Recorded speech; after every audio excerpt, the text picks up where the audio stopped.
Hello friends, welcome to ಸತ್ಯ Kannada info. Yuvanidhi ಯೋಜನೆಯ ಜನವರಿಯಿಂದ ಏಪ್ರಿಲ್ ತಿಂಗಳವರೆಗಿನ ಸ್ಟೇಟಸ್ ಅಪ್ಡೇಟ್ ಆಗಿದೆ. ಹೌದು, ಜನವರಿ, ಫೆಬ್ರವರಿ, ಮಾರ್ಚ್ ಮತ್ತು ಏಪ್ರಿಲ್ ತಿಂಗಳ ಸ್ಟೇಟಸ್ ಇದೀಗ ಅಪ್ಡೇಟ್ ಆಗಿದೆ. ಈ ವಿಡಿಯೋದಲ್ಲಿ ಈ ಎಲ್ಲಾ ತಿಂಗಳ ಸ್ಟೇಟಸ್ ಚೆಕ್ ಮಾಡುವುದು ಹೇಗೆ, ಫೆಬ್ರವರಿ, ಮಾರ್ಚ್ ಮತ್ತು ಏಪ್ರಿಲ್ ತಿಂಗಳ ಹಣ ಯಾವಾಗ ಬರುತ್ತೆ ಎನ್ನುವ ಎಲ್ಲ ಮಾಹಿತಿಯನ್ನ ಒಂದೊಂದಾಗಿ ನೋಡ್ತಾ ಹೋಗೋಣ. ಹಾಗಾಗಿ ವಿಡಿಯೋನ ಎಲ್ಲೂ ಸ್ಕಿಪ್ ಮಾಡದೆ ಕೊನೆಯವರೆಗೂ ಕಂಪ್ಲೀಟ್ ಆಗಿ ನೋಡಿ. ನೀವೇನಾದರೂ ಫಸ್ಟ್ ಟೈಮ್ ನಮ್ಮ ಚಾನಲ್ಗೆ ಬಂದಿದ್ರೆ ಕೆಳಗಡೆ ಕಾಣುವಂತಹ ಸಬ್ಸ್ಕ್ರೈಬ್ ಬಟನ್ ಮೇಲೆ ಕ್ಲಿಕ್ ಮಾಡಿ ನಮ್ಮ ಚಾನಲ್ಗೆ ಸಬ್ಸ್ಕ್ರೈಬ್ ಮಾಡಿಕೊಳ್ಳಿ. ಬನ್ನಿ ವಿಡಿಯೋನ ಶುರು ಮಾಡೋಣ. ಈಗ ಮೊದಲನೆಯದಾಗಿ ಯುವನಿಧಿ ಸ್ಟೇಟಸ್ ಚೆಕ್ ಮಾಡೋದು ಹೇಗೆ ಅಂತ ನೋಡೋದಾದ್ರೆ, ನೀವು ಸ್ಟೇಟಸ್ ಅನ್ನು ಚೆಕ್ ಮಾಡಲು ಸೇವಾ ಸಿಂಧು ವೆಬ್ಸೈಟ್ಗೆ ಲಾಗಿನ್ ಆಗಬೇಕಾಗಿರುತ್ತೆ. ಸೇವಾ ಸಿಂಧು ವೆಬ್ಸೈಟ್ ನ ಲಿಂಕ್ ಕೆಳಗಡೆ ಡಿಸ್ಕ್ರಿಪ್ಷನ್ ನಲ್ಲಿ ಇದೆ. ನೀವು ಆ ಲಿಂಕ್ ಮೇಲೆ ಕ್ಲಿಕ್ ಮಾಡಿಬಿಟ್ಟು ಡೈರೆಕ್ಟ್ ಆಗಿ ವೆಬ್ಸೈಟ್ ಗೆ ಹೋಗಬಹುದು, ಅಥವಾ ಯಾವ್ದಾದ್ರು ಬ್ರೌಸರ್ ನ ಓಪನ್ ಮಾಡಿಕೊಂಡು ಬ್ರೌಸರ್ ನಲ್ಲಿ ಸೇವಾ ಸಿಂಧು ಸರ್ವಿಸ್ 1 ಅಂತ ಸರ್ಚ್ ಮಾಡಿ ನೀವು ಇಲ್ಲಿ ನೋಡಬಹುದು. ಈ ರೀತಿಯಾಗಿ ಸೇವಾ ಸಿಂಧುನ ಲಾಗಿನ್ ಪೇಜ್ ಇರುತ್ತೆ. ಈಗ ಲಾಗಿನ್ ಆಗಲು ಇಲ್ಲಿ email ID or mobile number ಅಂತ ಇದೆ. ಸೊ ನಿಮ್ಮ ಇಮೇಲ್ ಐಡಿ ಅಥವಾ ರಿಜಿಸ್ಟರ್ಡ್ ಮೊಬೈಲ್ ನಂಬರ್ ಅನ್ನ ಇಲ್ಲಿ ಎಂಟರ್ ಮಾಡ್ಕೊಳ್ಳಿ. ನಂತರ OTP ಆರ್ ಪಾಸ್ವರ್ಡ್ ಅಂತ ಇದೆ. ನಿಮ್ಮ ಹತ್ರ ಪಾಸ್ವರ್ಡ್ ಇದ್ರೆ ಪಾಸ್ವರ್ಡ್ ಅನ್ನ ಎಂಟರ್ ಮಾಡ್ಕೊಳ್ಳಿ.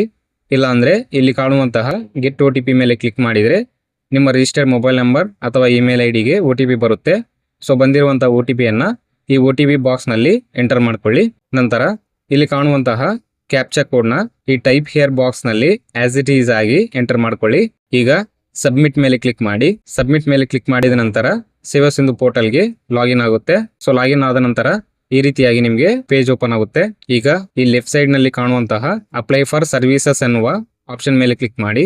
ನಂತರ view all available services option ಮೇಲೆ ಕ್ಲಿಕ್ ಮಾಡಿ. ಈಗ ನಿಮ್ಗೆ ಈ ರೀತಿಯಾಗಿ ಸರ್ಚ್ ಬಾಕ್ಸ್ ಬರುತ್ತೆ. ಈ ಸರ್ಚ್ ಬಾಕ್ಸ್ ನಲ್ಲಿ ಓನ್ಲಿ ಯುವ ಅಂತ ಸರ್ಚ್ ಮಾಡಿ.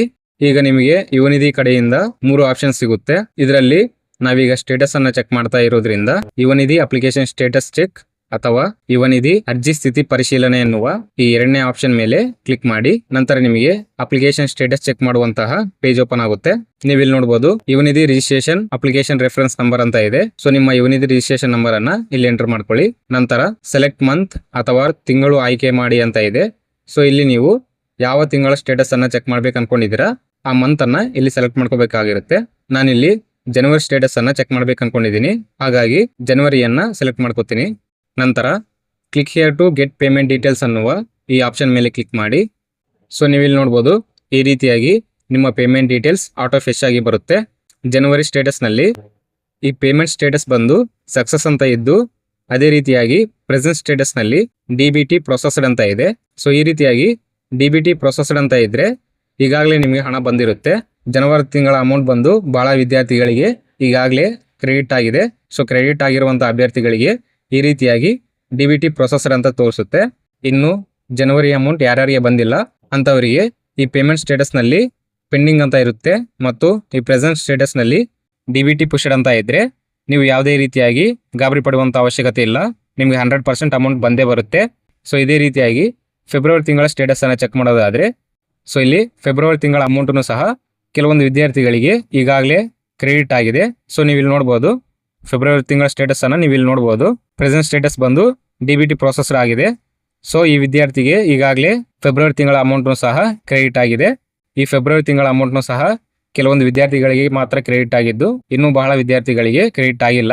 ಸೊ ಅದನ್ನು ಸಹ ನೆಕ್ಸ್ಟ್ ಪೇಮೆಂಟ್ ನಲ್ಲಿ ರಿಲೀಸ್ ಮಾಡ್ತಾರೆ. ಸೊ ಇದೇ ರೀತಿಯಾಗಿ ಮಾರ್ಚ್ ತಿಂಗಳ ಸ್ಟೇಟಸ್ ಅನ್ನು ನೋಡೋದಾದ್ರೆ, ಇಲ್ಲಿ ಮಾರ್ಚ್ ತಿಂಗಳ ಸ್ಟೇಟಸ್ ನಲ್ಲಿ ಕೆಲವೊಂದು ವಿದ್ಯಾರ್ಥಿಗಳು ಸೆಲ್ಫ್ ಡಿಕ್ಲರೇಷನ್ ಕೊಟ್ಟಿದ್ರು ಸಹ ಸೆಲ್ಫ್ ಡಿಕ್ಲರೇಷನ್ ನಾಟ್ ಪ್ರೊವೈಡೆಡ್ ಅಂತ ತೋರಿಸ್ತಾ ಇದೆ.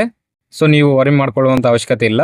ನೆಕ್ಸ್ಟ್ ಅಪ್ಡೇಟ್ ನಲ್ಲಿ ಇದು ಚೇಂಜ್ ಆಗುತ್ತೆ ಮತ್ತು ಸೆಲ್ಫ್ ಡಿಕ್ಲರೇಷನ್ ಪ್ರೊವೈಡೆಡ್ ಅಂತ ಶೋ ಆಗುತ್ತೆ. ನೆಕ್ಸ್ಟ್ ಸ್ಟೇಟಸ್ ಅಪ್ಡೇಟ್ ಆಗುವವರೆಗೂ ಸ್ವಲ್ಪ ವೇಟ್ ಮಾಡಬೇಕಾಗಿರುತ್ತೆ ಅಷ್ಟೇ.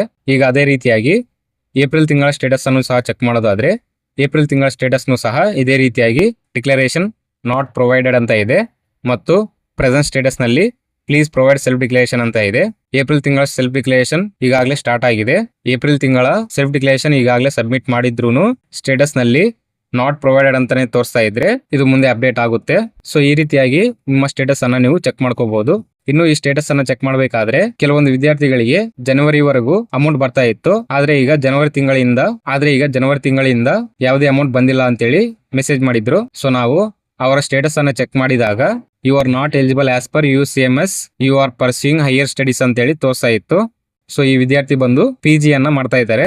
ಸೊ ಅವರು ರೀಸೆಂಟ್ ಆಗಿ ಹೈಯರ್ ಸ್ಟಡೀಸ್ಗೆ ಅಡ್ಮಿಷನ್ ಅನ್ನ ತಗೊಂಡಿದ್ದಾರೆ. ಹಾಗಾಗಿ ಅವರಿಗೆ ಜನವರಿವರೆಗೂ ಅಮೌಂಟ್ ಅನ್ನೋದು ಕ್ರೆಡಿಟ್ ಆಗಿತ್ತು. ನಂತರ ಅವರು ಹೈಯರ್ ಸ್ಟಡೀಸ್ಗೆ ಅಡ್ಮಿಷನ್ ಆಗಿರೋದ್ರಿಂದ ಈಗ ಅವರ ಅಪ್ಲಿಕೇಶನ್ ರಿಜೆಕ್ಟ್ ಆಗಿದ್ದು ಯು ಆರ್ ನಾಟ್ ಎಲಿಜಿಬಲ್ ಅಂತ ಹೇಳಿ ಶೋ ಆಗ್ತಾ ಇದೆ. ಸೊ ಈ ರೀತಿಯಾಗಿ ನೀವು ಸಹ ಹೈಯರ್ ಸ್ಟಡೀಸ್ಗೆ ಅಡ್ಮಿಷನ್ ಅನ್ನ ತಗೊಂಡಿದ್ರೆ ನಿಮ್ಮ ಅಪ್ಲಿಕೇಶನ್ ಸಹ ರಿಜೆಕ್ಟ್ ಆಗಿರ್ಬೋದು. ಸೊ ಯಾರ್ಯಾರು ಅಮೌಂಟ್ ಬಂದಿಲ್ಲ ಅಂತೇಳಿ ಏನ್ ಮೆಸೇಜ್ ಮಾಡ್ತಾ ಇದಾರೆ, ಸೊ ಅವರು ಈಗ ನಿಮ್ಮ ಅಪ್ಲಿಕೇಶನ್ ಸ್ಟೇಟಸ್ ಅನ್ನ ಚೆಕ್ ಮಾಡ್ಕೊಳ್ಳಿ. ನಿಮ್ಮ ಅಪ್ಲಿಕೇಶನ್ ಸ್ಟೇಟಸ್ ನಲ್ಲಿ ಏನ್ ಶೋ ಆಗ್ತಿದೆ ಅನ್ನೋದನ್ನ ಒಮ್ಮೆ ನೋಡಿ. ನಿಮ್ಮ ಅಪ್ಲಿಕೇಶನ್ ಸ್ಟೇಟಸ್ ನಲ್ಲಿ DBT ಪುಷ್ಡ್ ಅಂತ ಇದ್ರೆ ಯಾವುದೇ ರೀತಿಯಾಗಿ ವರಿ ಮಾಡ್ಕೋಬೇಡಿ. DBT ಪುಷ್ಡ್ ಅಂತ ಇದ್ರೆ ಕಂಪಲ್ಸರಿಯಾಗಿ ನಿಮ್ಗೆ ಅಮೌಂಟ್ ಬಂದೇ ಬರುತ್ತೆ.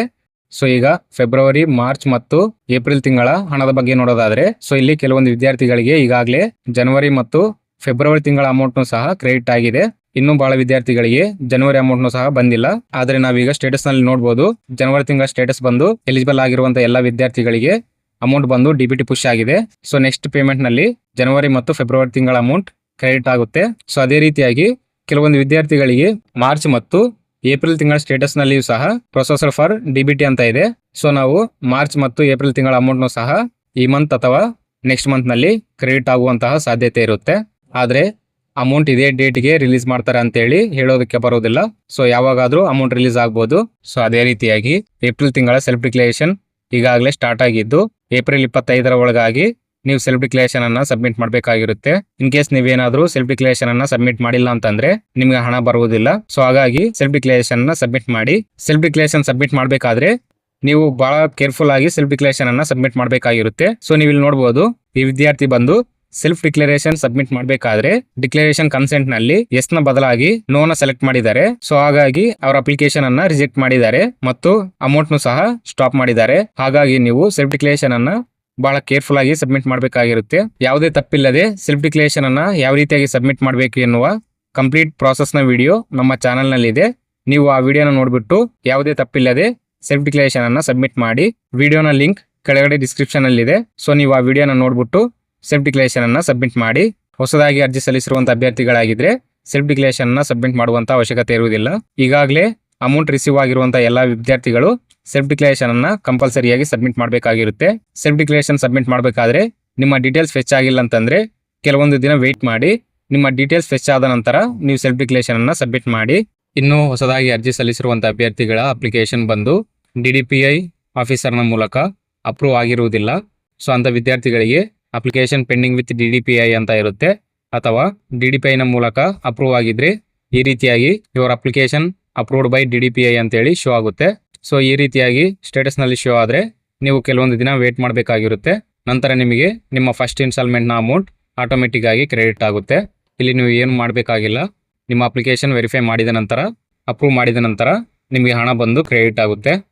ಸೊ ಇದಿಷ್ಟು ಯುವನಿಧಿ ಯೋಜನೆಗೆ ಸಂಬಂಧಿಸಿದಂತೆ ಲೇಟೆಸ್ಟ್ ಅಪ್ಡೇಟ್ಸ್ ಆಗಿರುತ್ತೆ. ಇವುಗಳಲ್ಲಿ ನಿಮ್ಗೆ ಏನಾದರೂ ಡೌಟ್ಸ್ ಇದ್ರೆ ಕೆಳಗಡೆ ಕಾಮೆಂಟ್ ಮಾಡಿ. ಐ ಹೋಪ್ ಈ ಇನ್ಫಾರ್ಮೇಶನ್ ನಿಮ್ಗೆ ಅರ್ಥ ಆಗಿದೆ ಅನ್ಕೊಂಡಿದ್ದೀನಿ. ಈ ವಿಡಿಯೋ ನಿಮ್ಗೆ ಇಷ್ಟ ಆಗಿದೆ, ವಿಡಿಯೋಗೊಂದು ಲೈಕ್ ಮಾಡಿ. ಇದೇ ರೀತಿಯಾಗಿ ಯುವನಿಧಿಗೆ ಸಂಬಂಧಿಸಿದಂತೆ ಲೇಟೆಸ್ಟ್ ಅಪ್ಡೇಟ್ಸ್ ಗಳಿಗಾಗಿ ಕೆಳಗಡೆ ಕಾಣುವಂತಹ ಸಬ್ಸ್ಕ್ರೈಬ್ ಬಟನ್ ಮೇಲೆ ಕ್ಲಿಕ್ ಮಾಡಿ ನಮ್ಮ ಚಾನೆಲ್ಗೆ ಸಬ್ಸ್ಕ್ರೈಬ್ ಮಾಡಿಕೊಳ್ಳಿ. ಮುಂದಿನ ವಿಡಿಯೋದಲ್ಲಿ ಸಿಗೋಣ. Thank you.